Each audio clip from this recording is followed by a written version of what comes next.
कहीं आने का वादा किया था, परंतु तो मुझे लगा कि थोड़ा सा पहले चल करके कुछ वक्ताओं को सुन लेना चाहिए।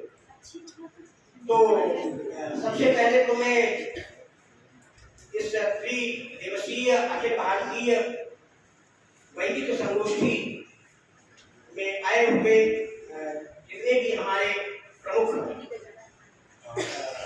मुख्य अतिथि से लेकर के और मुख्य और सामान्य वक्तृवृंद रहे हैं, उन सबको मैं सादर अपनी प्रणति निवेदित करूं। इससे पूर्व हमारा मौलिक कर्तव्य भी है और हमारे हृदय की पुकार भी है कि जिस लखनऊ विश्वविद्यालय के कण में मैं बस रहा हूँ और मेरे रगरग में जो बस रहा है, ऐसे विश्वविद्यालय है जहाँ पर बीए से लेकर के और अभी 2.5 और 3 वर्ष पहले तक की संपूर्ण जीवन की सेवाएं समर्पित रही हैं और एक एक कणों में हमारी मधुर स्मृतियां विद्यमान हैं। तो ऐसे विभाग में आकर के मैं सबसे पहले तो यहाँ की प्रोफेसर अय्यर जी से लेकर के और प्रोफेसर ब्रजेश कुमार शुक्ल तक की अपनी जो गुरु परंपरा है उसको एक साथ सादर प्रणाम करता हूँ। उसके पश्चात मुझे इसके आयोजकों ने यहाँ पर आने का अवसर दिया, मुझे आमंत्रित किया। हमें आमंत्रण की आवश्यकता नहीं होती है, सूचना मात्र की आवश्यकता होती है। वो सूचना मुझे 3-4 दिन पहले मिली। हमारा घर है, घर आने का कोई बहाना चाहिए, किसी बहाने अपने परिवार से भी मिलने का अवसर मिल जाता है। हालांकि आज आए हैं, आज ही शाम को जाना पड़ेगा, चले करके लौट जाएगा। तो ऐसे अवसर पर लोगों ने मुझे आमंत्रित किया है। मैं इसके आयोजक डॉक्टर सेक्रेटरी का और विशेष करके जो इसके विभाग के अध्यक्ष हैं, हमारे प्रिय हैं डॉक्टर अभिमन्यु सिंह जी, उनका आभार व्यक्त करता हूँ। और बहुत ज्यादा आभार तो मैं अपने बच्चों का व्यक्त करता हूँ, क्योंकि मेरे पास कम से कम 10 से अधिक फोन और मैसेज गए हैं कि विद्यार्थी कह रहा है मैं आपकी प्रतीक्षा कर रहा हूँ। तो बहुत प्रसन्नता होती है।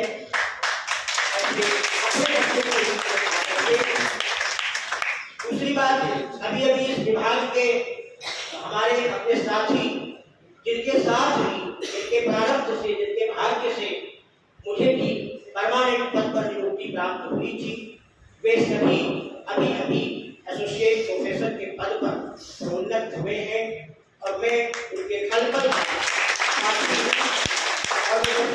प्रार्थना करता था। जब भी हनुमान सेतु में आता था तो मेरी प्रार्थना होती थी कि ये प्रमोशन की सिलेक्शन कमेटी पहले ही हो जाए, और ईश्वर की कुछ ऐसी कृपा भी हुई कि प्रमोशन की सिलेक्शन कमेटी हो गई और हमारे सभी प्रिय अनुज इस समय एसोसिएट प्रोफेसर के रूप में उन सभी मित्रों को मैं देखता था। अभिमन्यु जी से कहा था एक आध भेज देना, तो देखता था तो मैं गिनता था कि वो तो 4 ही है, 5 क्यों नहीं है।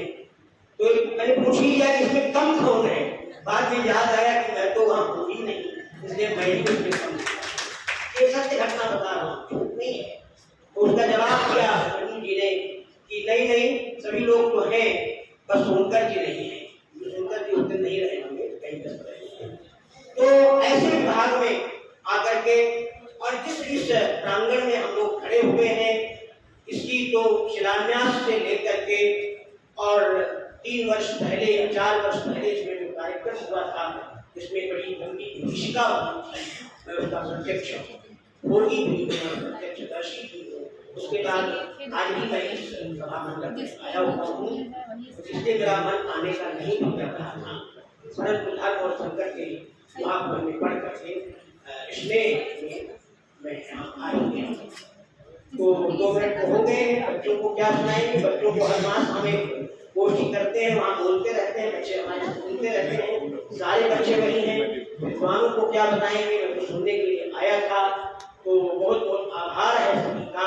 बस मैं केवल एक संदेश देना चाहता हूँ अपने आने वाली इस युवा पीढ़ी को, अपने विद्यार्थियों को, ये जो वैदिक संस्कारों की सांस्कृतिक उपादेयता विषय को लेकर के आयोजन महर्षि शांतिपनि वेद विद्या प्रतिष्ठान के संयुक्त तत्वावधान में संस्कृत प्राकृत भाषा विभाग के माध्यम से सत्यकीर्ति के द्वारा और उनके सभी सहयोगियों के द्वारा अशोक कुमार सरपंच, भारद्वाज जी, ऋचा शुक्ला जी, गौरव सिंह, ओमकर जी और अमन सिंह के माध्यम से किया जा रहा है। और उसमें उनके सहयोगी के रूप में शोभाराम दुबे जी का भी आगमन हो गया है। और शायद आप लोगों को न पता हो, शोभाराम दुबे जी की नियुक्ति संभवतः उसी पद पर हुई होगी जो मुझसे भी हुआ होगा, ऐसा मुझे अनुमान हो रहा है। तो उनका भी हार्दिक स्वागत है और उनको बधाई देता हूँ और सभी को बधाई देता हूँ और धन्यवाद देता हूँ। विद्यार्थियों को केवल ये बताना चाहता हूँ कि ये जो संस्कारों की सांस्कृतिक उपादेयता विषय को लेकर के संगोष्ठी आयोजित की गई है, तो आज हमारे समाज में प्रायः जितने भी संस्कार हैं उसमें एक दो को लेकर के छोड़ करके उसके अतिरिक्त सभी का जो व्यावहारिक प्रयोग है, जो वैदिक प्रयोग है, वो ना के बराबर दिखाई दे रहा है। यद्यपि संपूर्ण संस्कारों के वंशावशेष हमारी भारतीय संस्कृति के, हमारे रिचुअल्स के, हमारे वैदिक कर्म के, हमारे संस्कारों के कर्मकांड में निहित देखा जा सकता है। तो आवश्यकता केवल इस बात की है कि जितने भी संस्कार हमारे वैदिक परंपरा में बताए गए हैं, वो चाहे 16 हो, चाहे 24 हो, चाहे 40 हो या और भी कम हो, जो भी हो, फिलहाल 16 की मान्यता है, उन सभी संस्कारों को सुरक्षित रख करके और जन जन तक पहुंचाने का हमारा दायित्व है। और लोगों को बताने की आवश्यकता है कि सारे संस्कारों का आयोजन समाज में हो रहा है, आज भी हो रहा है, केवल उनका स्वरूप विकृत हो गया है। उदाहरण के रूप में विवाह संस्कार आजकल हो रहा है, आप सभी लोग देख रहे हैं। उसमें जितने भी क्रियाकलाप होते हैं, जितने भी रिचुअल्स होते हैं, उनमें ही एक चतुर्थी कर्म का संप्रदान, चतुर्थी कर्म का विधान किया गया है। और जो चतुर्थी कर्म का विधान है वह भी आचार्यों ने एष देव विधि गर्भाधान संस्कार से ऐसा कह करके उन्होंने प्रस्तुत कर दिया है। आज वो संस्कार भी समाज में प्रतिदिन हो रहा है, प्रति विवाह में हो रहा है, लेकिन उसका स्वरूप परिवर्तित हो गया है। क्योंकि चतुर्थी कर्म इतना आवश्यक है कि हमारा आचार्य ये कहता ही है कि संप्रदाने भवेत् कन्या धृत होवे सुमंगली वाम भागे भवेत् भार्या पत्नी चतुर्थी कर्मणि। जब चतुर्थी कर्म हो जाता है तभी तो वो पत्नी होती है, इसके पहले वो पत्नी नहीं हो सकती है। और वो चतुर्थी कर्म आज समाज में हो रहा है। पंडित जी से कहा जाता है कि पंडित जी जब चौथी छोड़ा दीजिए। चौथी क्या है? तो कहीं कहीं तो चौथी कह करके उसे विवाह में करा दिया जाता है, कहीं कहीं वो भी नहीं होता है। और प्रायः समाज में आज जब वर और वधू पक्ष के लोग विदा होकर के आते हैं तो सामान्य रूप से लोग में कंकण मोचन संस्कार इत्यादि या मंडप को सिरवाने इत्यादि के रूप में वो हमारे समाज में देखा जाता है। तो आवश्यकता है कि उस रिचुअल को हमें उसी रूप में करने की आवश्यकता, चाहे सीमंतोन्नयन हो, चाहे वो पुंसवन हो, ये भी आज नहीं हो रहे हैं, लेकिन सब नहीं हो रहे हैं। बहुत सारे परिवारों में हमने देखा है, अभी भी जब कोई स्त्री पहली बार गर्भवती होती है तो उसके परिवार में कुल परंपराओं के अनुसार कहीं गोद भराई का कार्यक्रम होता है, कहीं उसे लोग में मैंने देखा पश्चिम में उसको घूंघट पिटौआ के नाम से जानते हैं।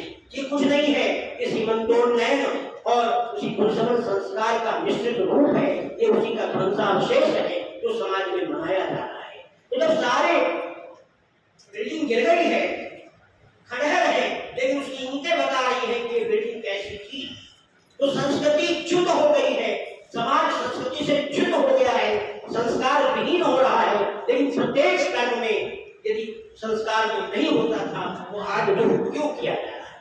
तो केवल आवश्यकता इस बात की है कि जितने भी संस्कार हैं उनको वैदिक रीति रिवाज के माध्यम से कई सूत्रों के अनुसार किया जाना चाहिए और इसी का संदेश हमें समाज में देना है। और इसके लिए ये पर उपदेश कुशल बहुदेव से काम नहीं चलने वाला है। हमको सबसे पहले अग्रदूत बन करके, चैंपियन बन करके हमें अपने में सुधार लाना है। बर्थडे पार्टी आज कितने धूमधाम से मनाई जा रही है, केक को कटवाया जा रहा है और कैंडल्स को बुझवाया जा रहा है। हमारे यहाँ कटवाने का कोई विधान नहीं है, बुझाने का भी कोई विधान नहीं। विवाह में भी कहीं कहीं लोकाचार में है, कहते हैं कि दो बत्तियों को मिला दीजिए, तो दो वर्तिकाएं मिलाई जा रही है, यहाँ तो कटवाया जा रहा है। कोई भी कर्म होगा तो दीपक प्रज्वलन किया जा रहा है, प्रज्वलन किया जा रहा है, वहां पर तो उनको बुझाया जा रहा है। तो इनको देखने की आवश्यकता है और ये जो हमारा वर्धापनोत्सव है उसे भी हमें अपनी वैदिक रीति रिवाज से ही मनाना चाहिए। ऐसे ही जो बस मैंने एक संकेत किया था जिससे आप लोग परिचित हैं, तो जितने भी संस्कार हैं उन सब को हमें वैदिक विधि से हमें करना चाहिए। तभी उन संस्कारों की सार्थकता है, तभी हमारा ये समाज सुदृढ़ हो सकता है, संस्कारवान हो सकता है। आज जो हमारी संततियां अपने संस्कारों से च्युत हो रही हैं, उसका कारण यही है। बस एक एग्जाम्पल देके मैं अपनी वाणी को ध्यान दे रहा हूँ कि आज हमारी मानसिकताएं नीचे की ओर जा रही है। किसी व्यक्ति से आप पूछें कि आपके जीवन के दायित्व में क्या सम्मिलित है, तो कोई युवा यही बताता है कि मेरी पत्नी है, मेरे बच्चे हैं, उनकी शिक्षा की व्यवस्था करनी है। किसी के मुंह से ये नहीं सुना जा रहा है कि हमारे बूढ़े माँ बाप भी हमारे दायित्व में सम्मिलित है। उनका दोष नहीं है, हमारी रचना शुक्र और रम से हुई है। ये दोनों ही द्रव स्वरूप है और द्रव का स्वरूप है पानी तो नीचे ही जाता है। तो हम जिससे बने हुए हैं वही हमारी फितरत है, वही हमारी प्रवृत्ति है, इसलिए हमारी मानसिकता नीचे जा रही है।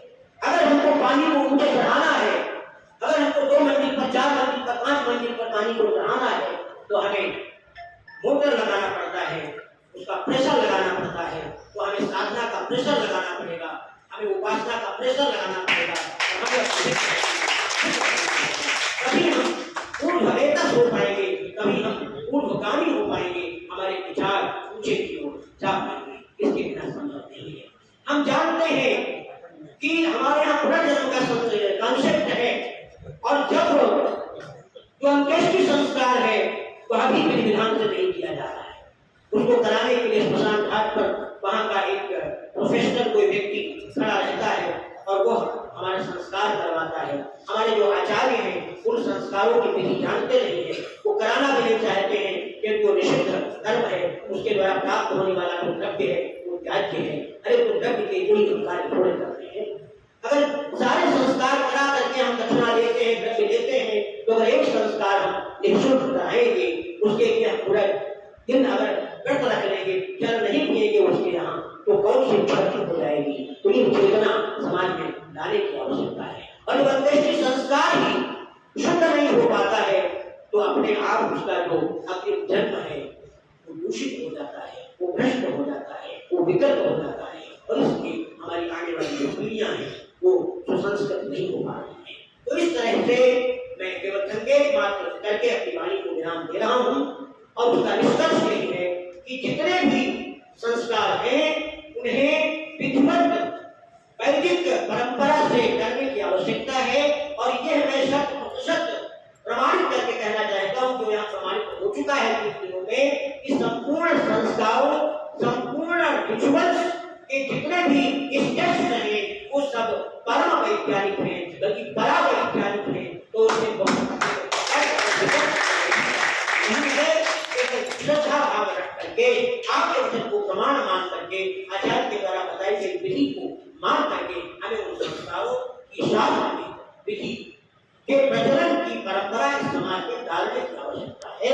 इसके लिए आज समाज के लोग बहुत कुछ कर रहे हैं, वो साधुवाद की बात है, मैं उनका भी अभिनंदन करता हूँ, वंदन करता हूँ। यहाँ उस परंपरा के बहुत से लोग जानता हूँ, परंतु हमको अपनी भी जो परंपरा है उस परंपरा को उनसे शिक्षा लेते हुए हमें उसका, उसकी जो कीर्ति पताका है, उसका जो यशध्वज है, वो आपको संपूर्ण विश्व में प्रसारित करना है, तभी ऐसे कार्यक्रम की सार्थकता होगी, अन्यथा हम केवल थोड़ी कल्पना करके रह जाएंगे। बहुत बहुत धन्यवाद। जय हिंद, हरे कृष्ण, जय हिंद।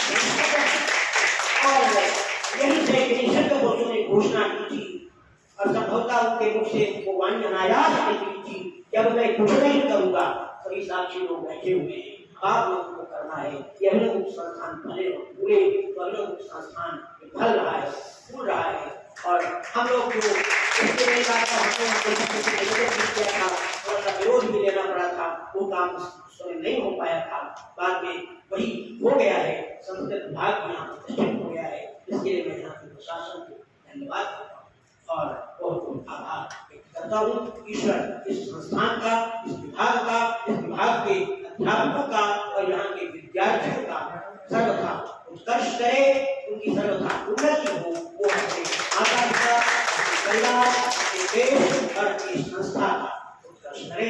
हमारे बहुत से विद्यार्थी संकल्प में बैठे हुए हैं, सारे शिक्षक परिचित हैं, उनके बीच में आकर के बड़ा भावुक हो रहा था, अपने पर नियंत्रण किया है और 2 मिनट के बजाय 20 मिनट हो गए हैं। पुनः एक बाप की याचना, बाप के क्षमा की याचना करके पानी को